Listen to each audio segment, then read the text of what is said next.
Hello, welcome back to another Sunday School video. It's me again, and today we're going to be looking at the third part of the story of C.T. Studd. I hope you've been enjoying the story. I know I certainly have been.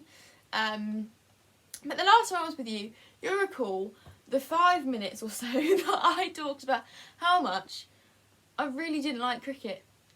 Yes, we're back to this. We are. Of course I'm going to talk about it. And I got a lot of response from that.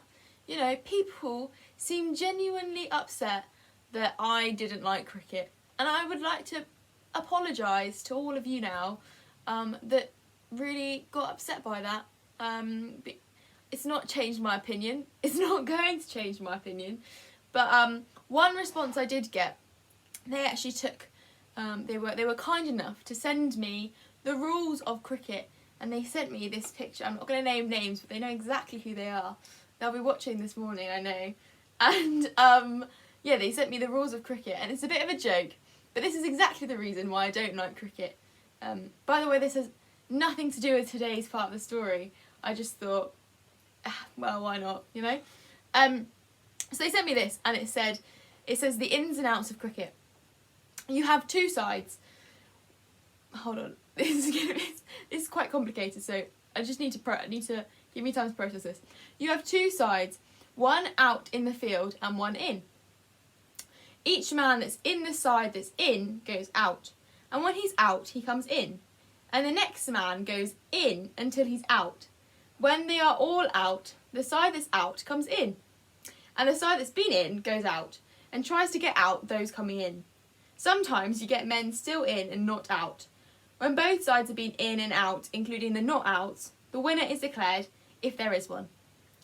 So, yeah, I think that tells you all you need to know about cricket and how, what? You know, I don't really understand it.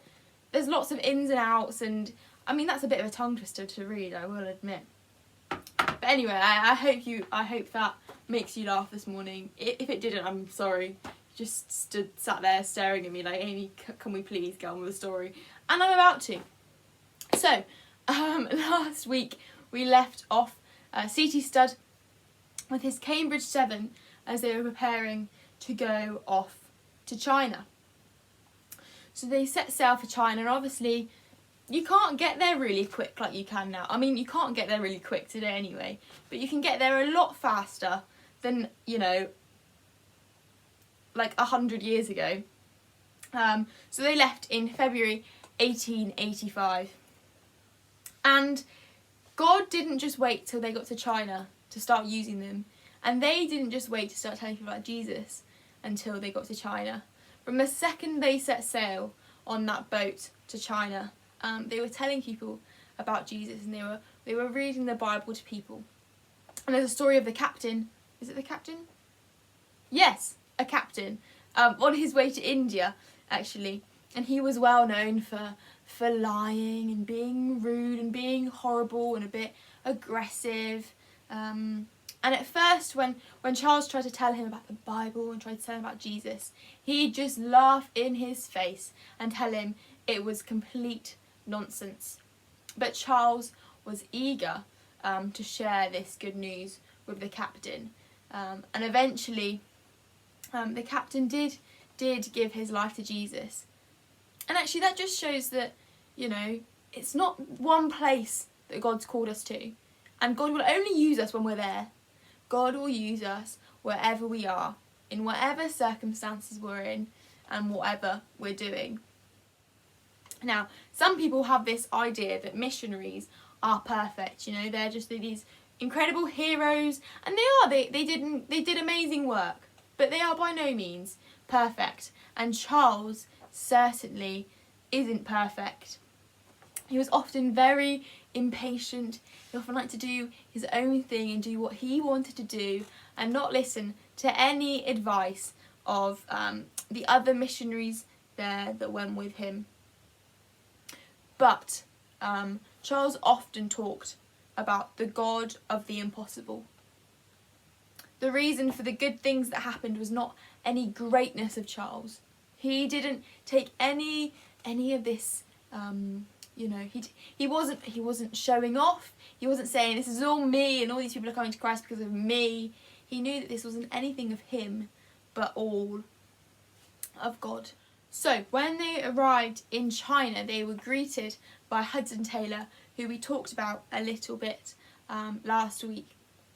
And they were greeted by them, and they arrived in this country, and you know, these are 7 very posh Cambridge men.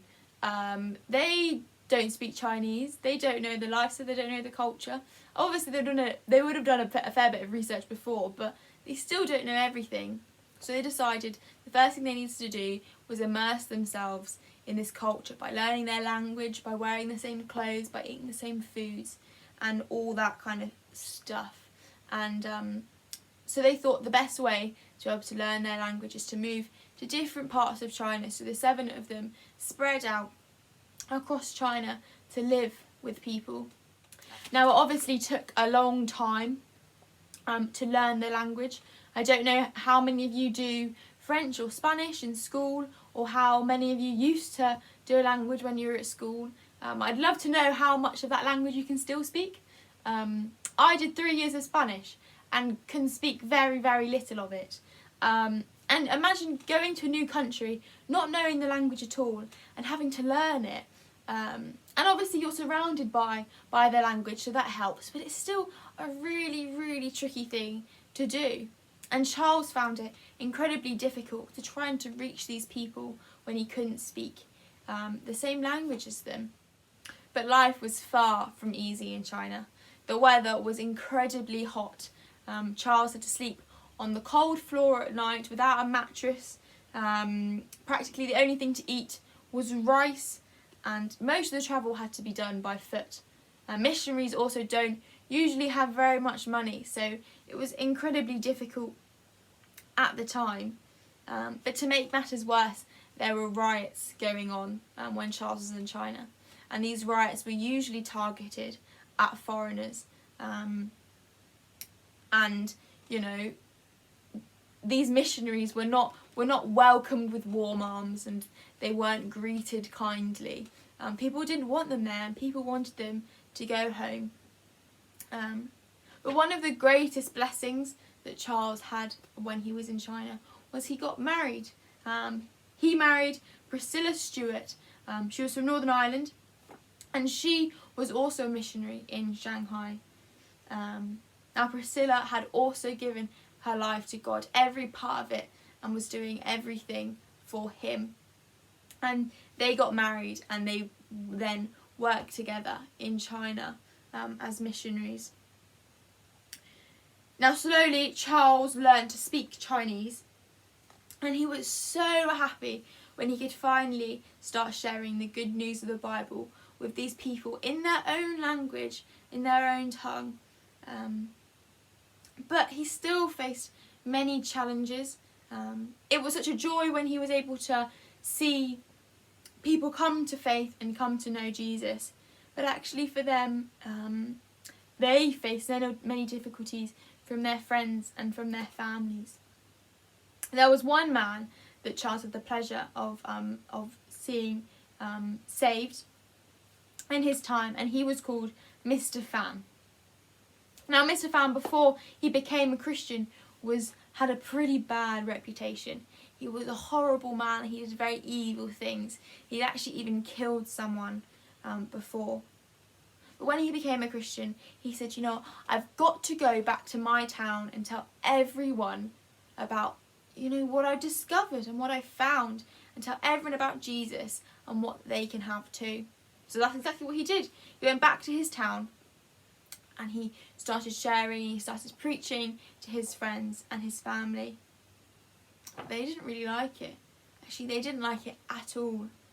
And the town leader, who was called the Mandarin, ordered him to be beaten with a bamboo rod, and he was hit 2,000 times on his back with this bamboo rod, and he was basically left for dead. And thankfully he made it back to the missionaries and back to Charles, and they were able to care for him and nurse him back to health. And as soon as he was better, guess what he did? He went back to his hometown again. Now you think that's a bit crazy, like that's silly, right? You wouldn't. Why would you go back there after they just beat you and they were just so horrible to you? But that's actually what the Bible, how much the Bible had changed his life and how much God had changed him. Even though these people had been so awful to him, he just wanted them to have this good news that he had. So he goes back a second time. But when he gets there, he's put in prison. But even being put in prison isn't going to stop Mr. Fan. And he'd preach from the window of his cell and people would gather round and listen to him. Eventually, his city and his town got so fed up with him and his perseverance, they just let him go. But how cool is that? That actually you can go through so much hardship and so much difficulty. But God gives us the strength. It wasn't anything of Mr. Fan. Mr. Fan wasn't just some superhuman that had so much strength and so much power of his own that he could keep going back and he could persevere like that. But God gave him the strength he needed, and God gave him the courage, and God was there with him every single step of the way while he shared with his people. Now, just after Charles and Priscilla got married, they moved right into the middle of China where they set up their home and they set up a new church. And obviously, moving to a new place, these people didn't know them and these people weren't very welcoming of them at all. But Charles and Priscilla persevered and eventually they were able to see some people start coming to the church and people opening up to them and listening to them about what they had to say about God. So I've talked a lot about in this video how missionary life is really, really hard. And some of you may be wondering, why would you ever do it? Well, you know, why would you even become a missionary if it's that difficult and it's going to be that hard? And you know, it's not just a holiday, and I'm not going to pretend it's a really easy thing, because it's not. And not everybody is called to become a missionary. This isn't everybody's everyone's calling in life and what everyone's meant to do. But you know, as Christians, we know that the most incredible news and the most incredible thing is what Jesus did on that cross for us when he died for us. And we could just keep that to ourselves, but that wouldn't be very good, and that's not what God wants us to do. God calls all of us, not just Charles Studd or Hudson Taylor or who else, D.L. Moody. He doesn't just use those people. God uses everyone, all of you. If you're watching, God uses all of us. And okay, not all of us are going to move across the country. Not all of us can go to China. Not all of us are going to really struggle in that way. But God calls us to reach the people that we know, that we rub shoulders with, that we see all the time, with our friends at school, the people we work with, all those sorts of things. God calls us to talk to them and to reach them and to show them the amazing gift we've received is for them as well. And actually, when you're a Christian, we should be so eager to tell other people, because it is the most incredible news. And yeah, as missionaries, they struggle and they go through hardships, but we all go through hardships. But God provides for us. And actually, yeah, Charles didn't have it too easy in China, but he was doing what God wanted him to do, and God really blessed them in that country and the people in that country. So next week, we'll be moving on again in the story, and we'll be finding out, excuse me, where else C.T. Studd went, and the other people that he was able to reach. So yes, I hope you enjoyed that. I've really gone on for quite a while, so I'm sorry about that. But yeah, thank you for listening, and we will see you again very soon. Goodbye.